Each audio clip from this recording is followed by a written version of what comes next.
Hey, what's going on guys? I'm Primalliquid and welcome to my guide for all of the synthesis materials in Kingdom Hearts 3. Now, some of these are going to be a major pain to actually get. However, I do just want to quickly mention, just remember, you can actually buy pretty much every type of shard, stone and gem from the Moogle shop once you actually complete their respective quest in the workshop. By that quest, I mean the collector's goals. So, for example, unlock at least 20, well, get at least 20 Sinister Gems, and then you can buy Sinister Gems from the actual Moogle shop. Now, it's really important you focus on completing these before you actually go out and use the items in Synthesis. Simply due to the fact, some of these gems are a major pain to actually get more of. Specifically, I'm more thinking Lucid and Frost, but, well, let's not forget Blazing, actually, that's a good point. But anyway, moving on, how do we get them all? Well, first things first, I'm not actually going to mention any specific worlds or mob types for some of these. Now, that is simply due to the fact that speed-wise, bar none, the absolute best method of getting the vast majority of all materials is the battle gates. So what I'm going to do is I'm going to go through the list of each individual material and tell you, well, if it's from a battle gate, which is the best one to farm, and if you can't get it from a battle gate, where you can farm it instead. Now, keep in mind though that the ones that you can't get from battle gates are from very specific areas, but we'll get more into that as we move along. So, let's start. So the first one we're going to be looking at is the Blazing Shard. Now, really simple item, you more than likely can buy these from the shop anyway, but it comes from Battlegate 1 if you do need to farm it for some odd reason. Blazing Stone, again, it comes from Battlegate 1. You more than likely have quite a large amount of these, so not really to worry there. The Blazing Gem, on the other hand, is a major pain. Now, for this one, I personally had to grind, and the only place I could find to get them is in Monstropolis. Now, I am going to put a link down in the description for the exact route I took to grind these, but yeah, I mean, it's there if you need it, so knock yourselves out with it. Blazing Crystal, best way to get this is Battlegate number 12. That is bar none the fastest way. Also, let me just quickly mention, I am going to have a link down in the description for all Battlegate locations, so you know, you guys can just go ahead and farm them just in case you don't know where they are. Now, all the Frost stuff, so Frost Shard, Frost Stone, Frost Gem and Frost Crystal, they're a bit of a pain. You can get a couple of them from some of the battle gates, however they are very rare. The best way I have found of farming them all actually comes from the very same monster, which is the dragon monster, well, the dragon type monster in Arondale. Now, what you want to do is teleport to the Crystal Palace, go through the small cave on your right, and make your way down the mountain to where two of them spawn. Again, I am going to have a link down in the description below with this exact route and farming method, just so you guys can see it in action. Now, onto the lightning stuff. Now, Lightning Shard, the easiest way of getting this is from Battlegate 1, even though you more than likely have a massive surplus of these. Other than that, we have Lightning Stone from Battlegate 4, Lightning Gem from Battlegate 4, and Lightning Crystal from Battlegate 4. So, as you can see, if you need lightning stuff, Battlegate 4 is the place to go. Now, onto some of the more important types. We have Lucid. Now, Lucid Shard, again, you're more than likely going to have plenty of these, but if you need to farm it, then go to Battlegate number 7. Same again with the Lucid Stone. Battlegate number 7 is the place to go.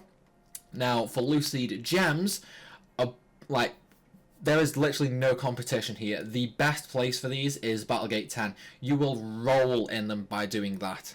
As for Lucid Crystal, you can get the drop from Battlegate 10 as well, however it is a little rare, so my advice would be to actually just farm the other Lucid materials, farm some Wellspring Crystals, and then actually craft the crystal itself. Now, let's move on to Pulsing. So, Pulsing Shard and Pulsing Stone, even though you more than likely already have a massive surplus of these, you can get them both from Battlegate number 6. In terms of Pulsing Gems, however, I mean, this is, again, no competition. It's Battlegate number 1. It's above and beyond the fastest way. I mean, you will literally be getting 10 plus gems per run of that Battlegate. So a very, very easy and quick method of getting them. Now, the Pulsing Crystal is a little bit finicky. You can actually get as a drop from Battlegate number 11. However, I really don't recommend that. I simply suggest actually just farming the other Pulsings as well as the Wellspring Crystals, and then literally just crafting the Pulsing Crystals, because going out of your way to get them as a drop is a major pain. Typically, you will only get 1 per Battlegate run, and even then, that's not guaranteed. So I really, really don't like using the farming method for that. Whenever I need Pulsing Crystals, I literally just go out and craft them, basically. Now, onto Riving stuff. Now, the Riving Shard, Riving Stone, and the Riving Gem all come from the same Battlegate, Battlegate 0. Now, Battlegate 0 will have you rolling in these materials extremely, extremely quickly, because these come from the basically like the Shadow Heartless enemies. Like, you know the Demon Tower from the start of the game? Just think those little black critters like them. They all drop the Riving stuff. But, however, the Riving Crystal does not come from Battlegate 0. The crystal actually comes from Battlegate number 12 in very, very large amounts. So feel free to go and knock yourselves out with that one. Now, the Bet Weeks stuff is actually very, very simple. All of the Bet Week stuff is farmed in Battlegate number 9. There is literally no competition for any of the materials compared to any other Battlegates. The best and the fastest drop rates for all of them is Battlegate number 9. Now, Twilight. Obviously, Twilight crystals are used in Ultima Weapon, and the shards, stones, and gems are used in quite a lot of other items as well. So these are going to be sort of the high demand materials that you need to get. In terms of where they come from, you can get the shard, stone, and gem from Battlegate 9 in very large amounts, and the crystal it's a little bit finicky. So the crystal can have a really high drop rate from Battlegate number 3, which is outside of the Twilight Town mansion. However, you know what I mean, I've gone and gotten like 2 or 3 a run there, but then I've also gone like 5 runs without getting any. So I would suggest, you know, like if you are completely out and you need just 1 or 2, I'd just go ahead and craft them, in all honesty. But, you know, if you want to build up a stack of them, then just go ahead and farm Battlegate number 3. Now, following that, we move on to the Mithril stuff. Now, the Mithril stuff doesn't really have a huge amount of importance, and all this is pretty much farmed from the gummy ships in the asteroid field. So, Mithril Shard you can get from the Starlight Way. Mithril Stone you can get from the Starlight Way as a rare drop from destroying the asteroid's all blue crystals, or you can get from the Misty Stream as a common drop. The Mithril Gem, however, is from the Misty Stream as a rare drop, or the Eclipse as a somewhat common drop. Mithril Crystal comes from just the Eclipse as a slightly rare drop. Now, the Sinister Stuff is rather unique as well, because the Sinister Stuff doesn't come from any Battlegates at all. There's also only one place in the entire game that you can farm these, and that is Monstropolis.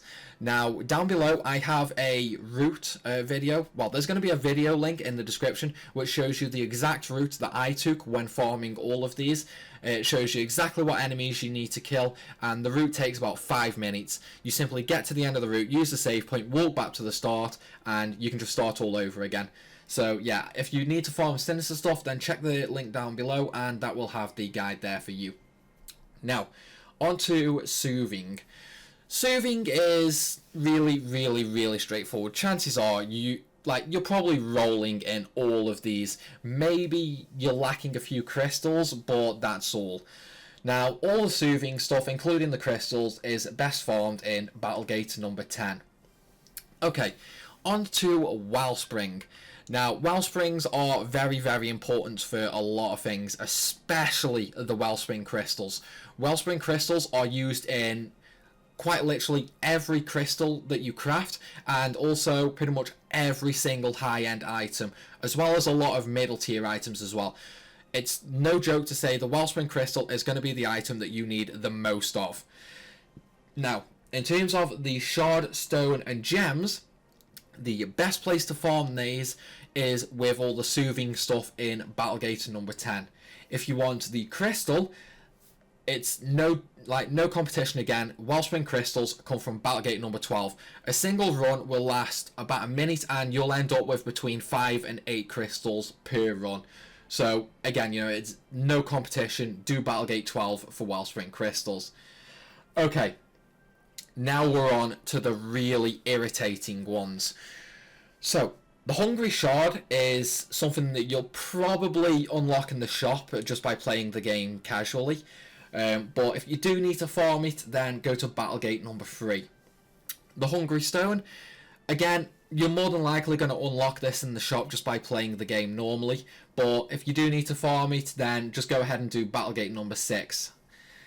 Right, the Hungry Gem. The Hungry Gem, I'm not going to lie, is a colossal pain in the arse.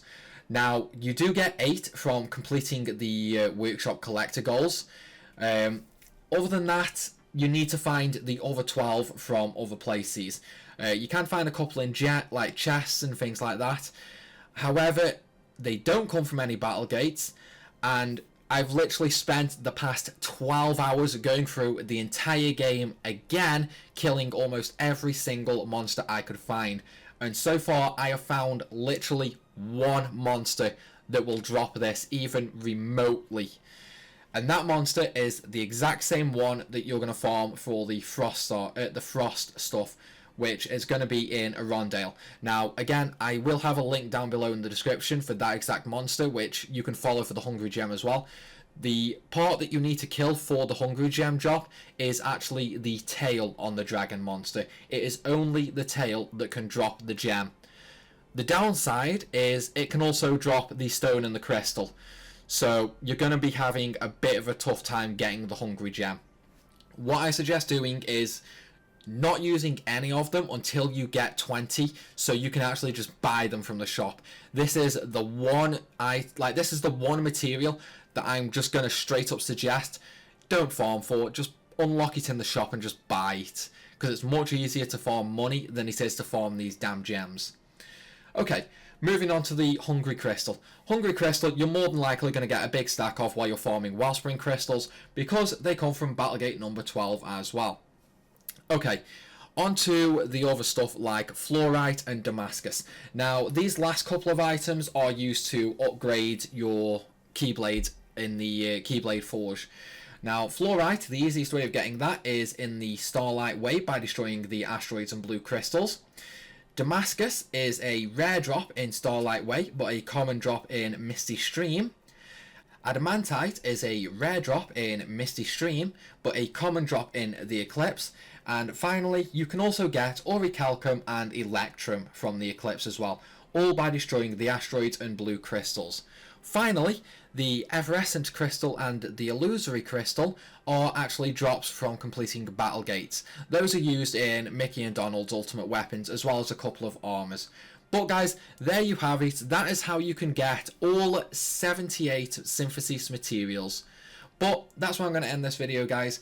I hope you enjoyed it, and I really hope it helped. If it did, then leave a comment and a like. But as always, thanks for watching, and I'll see you soon.